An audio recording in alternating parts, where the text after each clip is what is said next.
പുതിയൊരു വീഡിയോയിലേക്ക് എല്ലാ കൂട്ടുകാർക്കും വീണ്ടും സ്വാഗതം. നമ്മൾ രാവിലെ തിരക്കിട്ട സമയത്ത് ദോശയൊക്കെ ചുട്ടെടുക്കുമ്പോൾ ഇതുപോലെ ചട്ടിയിൽ ഒട്ടിപ്പിടിക്കുന്നത് പലർക്കും ചിലപ്പോഴെങ്കിലും സംഭവിക്കുന്നൊരു കാര്യമായിരിക്കുമല്ലോ. നമ്മുടെ കയ്യിലുള്ള ഇരുമ്പിൻ്റെ ദോശത്തവയിലാണ് കൂടുതലായിട്ടും ഇങ്ങനെ സംഭവിക്കാറുള്ളത്. അപ്പോൾ ചട്ടിയിലൊന്നും ഒട്ടിപ്പിടിക്കാതെ പെർഫെക്റ്റ് ആയിട്ട് നല്ല മൊരിഞ്ഞ ദോശ തയ്യാറാക്കാനുള്ളൊരു അടിപൊളി ടിപ്പുമായിട്ടാണ് ഇന്ന് ഞാൻ വന്നിട്ടുള്ളത്. അപ്പോൾ നമുക്ക് വീഡിയോയിലേക്ക് പോകാം. അപ്പോൾ ഞാനിപ്പോൾ ഇത് രാവിലെ ദോശ ചുട്ടെടുക്കാൻ വേണ്ടി നോക്കിയതായിരുന്നു കേട്ടോ. ചട്ടിയിലൊക്കെ നന്നായിട്ട് ഒട്ടിപ്പിടിച്ചു. അപ്പോൾ പലർക്കും ഇങ്ങനെയൊക്കെ സംഭവിക്കുന്നതായിരിക്കുമല്ലോ. അതാണ് ഞാൻ വീഡിയോ ഷെയർ ചെയ്യാമെന്ന് വിചാരിച്ചത്. അപ്പോൾ ഒട്ടിപ്പിടിച്ച ദോശയും ദോശത്തവയൊക്കെ ഞാൻ അങ്ങനെ സിങ്കിലേക്ക് എടുത്ത് വെച്ചിട്ടുണ്ട്. ശേഷം അതിലേക്ക് കുറച്ച് വെള്ളം ഒഴിച്ച് കൊടുത്തിട്ടുണ്ട്. എന്നിട്ട് നമുക്കിതൊരു 10 മിനിറ്റ് നേരം ഒന്ന് കുതിരാനായിട്ട് മാറ്റി വയ്ക്കാം. ഒരു 10 മിനിറ്റിന് ശേഷം ഇതൊക്കെ നല്ലപോലെ കുതിർന്ന് വന്നിട്ടുണ്ട്. ഞാൻ ഈ ദോശയൊക്കെ ഒരു പാത്രത്തിലേക്ക് എടുത്ത് മാറ്റുകയാണ്. ഇത് ഞാൻ വേസ്റ്റിലേക്കൊന്നും കളയുന്നില്ല കേട്ടോ. നമുക്കിവിടെ കുറച്ച് കോഴികളുണ്ട്, അവർക്ക് ഇട്ട് കൊടുക്കുകയാണ്.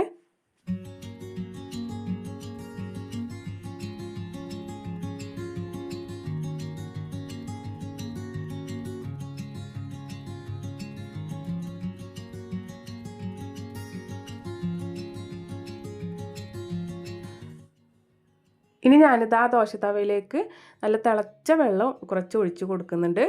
സിങ്കിൽ വെച്ച് തിളച്ച വെള്ളം ഒഴിച്ചു കൊടുക്കാൻ ബുദ്ധിമുട്ടുള്ളവർക്ക് ദോശത്തവ പുറത്ത് വെച്ച് അതിന് മുകളിലേക്ക് കുറച്ച് വെള്ളം ഒഴിച്ചു കൊടുത്താൽ മതി. തിളച്ച വെള്ളം ഒഴിച്ചതിന് ശേഷം നമുക്കിത് കുറച്ച് സമയം ഒന്ന് മാറ്റി വയ്ക്കണം. അതിനുശേഷം ഞാനിത് സ്പോഞ്ചിൻ്റെ ചെറിയൊരു സ്ക്രബ്ബർ വെച്ചിട്ട് ഞാനിത് ചെറുതായിട്ടൊന്ന് ഉരച്ച് കൊടുക്കുന്നുണ്ട്. ഞാനിത് കുറച്ച് ദിവസം ഉപയോഗിക്കാതെ വെച്ചിട്ടുണ്ടായിരുന്നൊരു ദോശത്തവയായിരുന്നു കേട്ടോ. അതാണ് പെട്ടെന്ന് എടുത്ത് നമ്മളിത് ദോശ ചുട്ടപ്പോൾ മടിക്കൊക്കെ പിടിച്ചത്.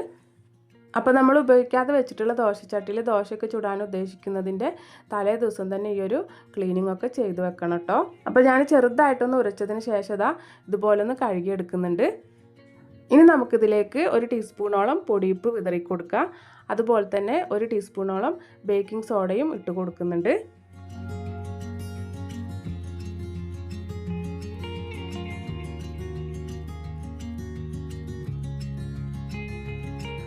ഇനി ഇതിലേക്ക് ഒഴിച്ചു കൊടുക്കുന്നത് വിനാഗിരിയാണ്. ഒരു 3-4 തുള്ളി വിനാഗിരി അവിടെ ആയിട്ട് ഒഴിച്ചു കൊടുക്കുന്നുണ്ട്. ശേഷം നമുക്കിതുപോലത്തെ സ്പോഞ്ചിൻ്റെ ഒരു സ്ക്രബ്ബർ വെച്ചിട്ട് നന്നായിട്ടൊന്ന് ഉരച്ചു കൊടുക്കാം. നമ്മൾ ഇരുമ്പിൻ്റെ ദോശത്തവയൊക്കെ കുറേ നാൾ ഉപയോഗിക്കാതെ വെച്ചിരുന്നാൽ അതിൽ നന്നായിട്ട് തുരുമ്പ് കയറുട്ടോ. അപ്പം നമ്മളതെടുത്ത് ജസ്റ്റ് ഒന്ന് കഴുകി എണ്ണയൊക്കെ തടവി ദോശ ചുട്ട് കഴിഞ്ഞാലൊന്നും ചട്ടിയിൽ നിന്ന് ദോശ കിട്ടില്ല, നല്ല പോലെ പറ്റി പിടിക്കും. അപ്പോൾ നമ്മൾ ദോശ ചുടാൻ ഉദ്ദേശിക്കുന്നതിന് മുമ്പായിട്ട് തന്നെ ആദ്യം ഇതുപോലെ നന്നായിട്ട് തന്നെ ക്ലീൻ ചെയ്തെടുക്കണം. പൊടിയുപ്പും ബേക്കിംഗ് സോഡയും വിനാഗിരിയൊക്കെ ഇട്ട് കൊടുത്ത് നല്ലപോലെ ഒന്ന് ഉരച്ചെടുത്തതിന് ശേഷം അതിൻ്റെ മുകളിലായിട്ട് തന്നെ ഞാനിനി കുറച്ച് സെബീന പൊടിയാണ് ഇട്ട് കൊടുക്കുന്നത്. നമ്മൾ പാത്രമൊക്കെ കഴുകാൻ ഉപയോഗിക്കുന്ന എക്സോൻ്റെ സെബീന പൊടി ഉണ്ടല്ലോ, അതാണ്. ഈ ഒരു പൊടി ഉപയോഗിച്ച് തേച്ച് കഴുകിയെടുത്താൽ ദോശത്തവയൊക്കെ നന്നായിട്ട് ക്ലീനായി കിട്ടും കേട്ടോ. ആ ഒരു തുരുമ്പിൻ്റെ അംശമൊന്നും ഒട്ടും ഉണ്ടാവില്ല. ഇനി ഇത് നമുക്കൊരു സ്റ്റീൽ സ്ക്രബ്ബർ ഉപയോഗിച്ച് നന്നായിട്ടൊന്ന് ഉരച്ചു കൊടുക്കാം. ഒരു 2-3 മിനിറ്റോളം നന്നായിട്ട് തന്നെ ഒന്ന് ഉരച്ചു കൊടുക്കണം.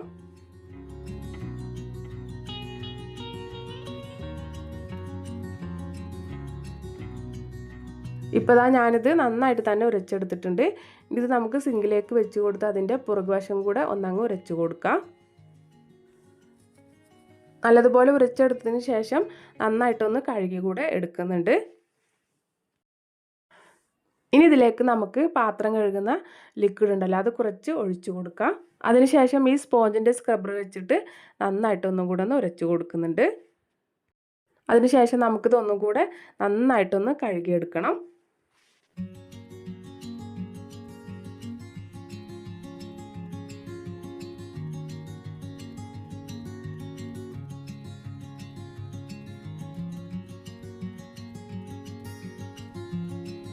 ഇപ്പോൾ ഞാൻ നന്നായിട്ട് തന്നെ ഒന്ന് കഴുകിയെടുത്തിട്ടുണ്ട്.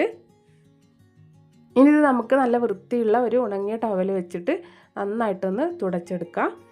ഇപ്പോൾ ഇത് കണ്ടില്ലേ, നമ്മുടെ ദോശച്ചട്ടിയൊക്കെ നല്ല പുതിയതുപോലെ ആയി കിട്ടിയിട്ടുണ്ട്. നന്നായിട്ട് വെള്ളമൊക്കെ തുടച്ചെടുത്തതിന് ശേഷം പിന്നെ ഇതിലേക്ക് കുറച്ച് നല്ലെണ്ണയാണ് ഒഴിച്ചു കൊടുക്കുന്നത്. ഒരു 2 തുള്ളി നല്ലെണ്ണ മതിയാവും.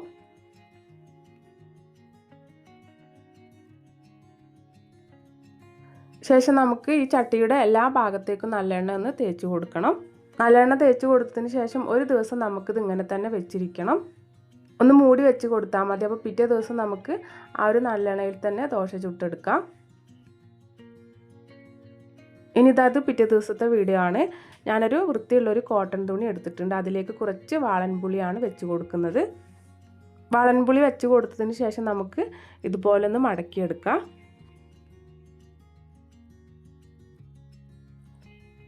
ഞാനിത് നമ്മൾ തലേദിവസം ക്ലീൻ ചെയ്ത് വെച്ചിരുന്ന ദോശച്ചട്ടി ഗ്യാസ് അടുപ്പിലേക്ക് വെച്ച് കൊടുത്ത് നല്ലപോലെ ചൂടാക്കി എടുത്തിട്ടുണ്ടായിരുന്നു.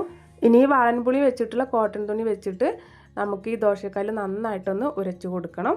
വേറെ എണ്ണയൊന്നും ഒഴിക്കേണ്ട ആവശ്യമില്ല. നമ്മൾ തലേദിവസം ഒഴിച്ച് വെച്ച ആ ഒരു നല്ലെണ്ണ തന്നെ ഈ ചട്ടിയിലുണ്ട്. കോട്ടൺ തുണി കൊണ്ട് ഉരച്ച് കൊടുത്തതിന് ശേഷം ഞാനിതാ ഒരു ചെറിയൊരു പീസ് വലിയ ഉള്ളിയിൽ ഒരു ഫോർക്ക് കുത്തിയതിന് ശേഷം ഇതാ അതുപോലെ ഒന്ന് തേച്ച് കൊടുക്കുന്നുണ്ട്. ഉള്ളി വെച്ച് ഉരച്ച് കൊടുത്തതിന് ശേഷം ലോ ഫ്ലെയിമിൽ തന്നെ വെച്ച് നമുക്ക് മാവ് ഒഴിച്ച് കൊടുക്കുക. അതിനുശേഷം നന്നായിട്ട് പരത്തിയെടുത്തതിന് ശേഷം പിന്നെ തീ കൂട്ടി വെച്ചാൽ മതി.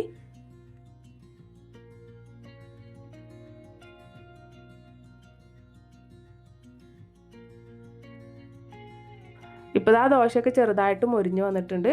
അപ്പോൾ തന്നെ കണ്ടില്ലേ, ചട്ടിയുടെ ആ സൈഡിൽ നിന്നൊക്കെ ദോശ വിട്ട് വരാൻ വേണ്ടിയിട്ട് തുടങ്ങിയിട്ടുണ്ട്.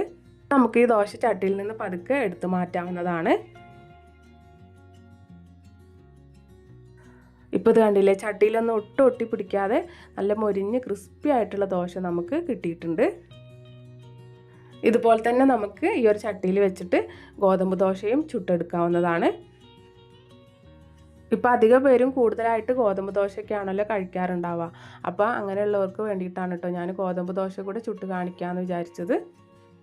ആദ്യം തേച്ച് കൊടുത്ത സവാളയുടെ പീസ് കൊണ്ട് ഒന്നുകൂടെ ചട്ടിയിലൊന്ന് തേച്ച് കൊടുക്കുന്നുണ്ട്. കുറച്ച് ഓയിലൊന്ന് ആക്കി കൊടുത്തിട്ടുണ്ടായിരുന്നു കേട്ടോ. അതിന് ശേഷമാണ് തേച്ച് കൊടുത്തിട്ടുണ്ടായിരുന്നത്. ഇനി നമുക്ക് ഗോതമ്പ് ദോശയുടെ മാവ് ഒഴിച്ചു കൊടുക്കാം. മാവ് ഒഴിച്ച് പരത്തി കൊടുക്കുന്ന സമയത്ത് എപ്പോഴും നമ്മൾ ലോ ഫ്ലെയിമിൽ വേണം വെക്കാൻ. ഇതുപോലെ നൈസായിട്ട് തന്നെ പരത്തി കൊടുത്തിട്ടുണ്ട്.